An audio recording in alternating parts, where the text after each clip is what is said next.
Okay, so the last thing is just to deal with the chamfer mod. I'm going to stick this after my symmetry mod, and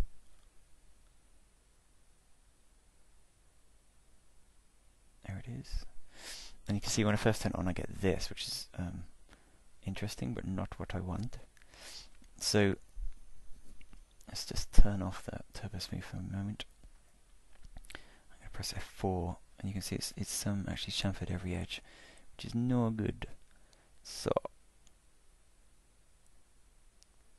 what I want to do is this. I'm going to go from smoothing, and this is kind of counterintuitive because I feel like it should be the opposite, but actually I want unsmooth edges, and that will turn off anything that's smooth and not chamfer it.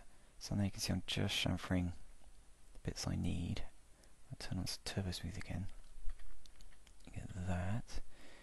It's a little weird. Feels like I've lost... because I've still got separate by smoothing groups on. Alright, so let's just turn that on again. So again in Chamfer, there's an auto smooth option, smooth entire object, and I'm just going to set the threshold up to 90, and that will sort everything out. So when this is on, there we go, that's better. F4 to turn off my edges, that's a bit nicer. So I can now just go back into my chamfer, keep the edge results on, and just I can play with the size of the chamfer. And I have a sort of very high poly bit of architectural scrolling, which is kind of over the top for what I'm eventually going to need, because it's going to be like that tiny, but it's good for the purposes of demonstration.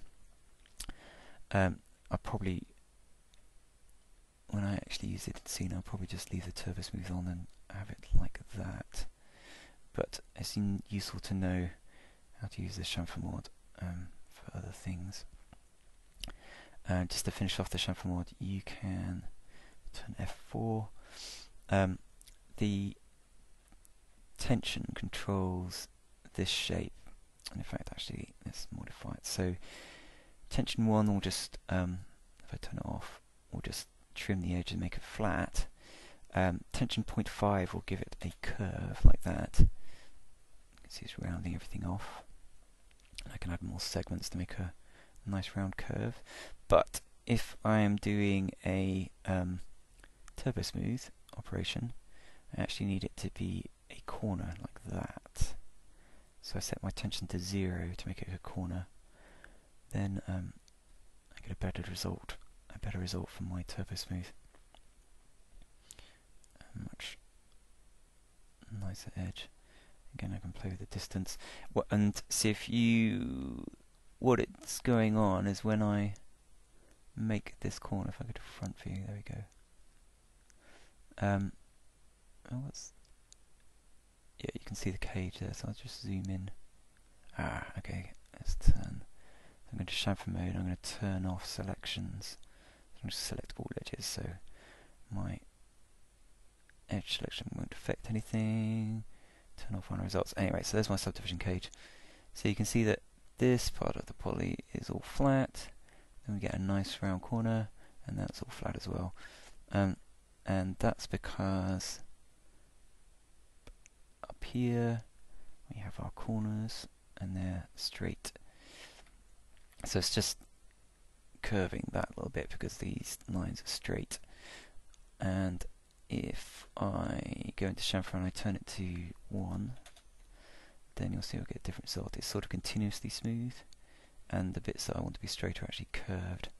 But if I dial it down to 0, you see you get these nice straight bits.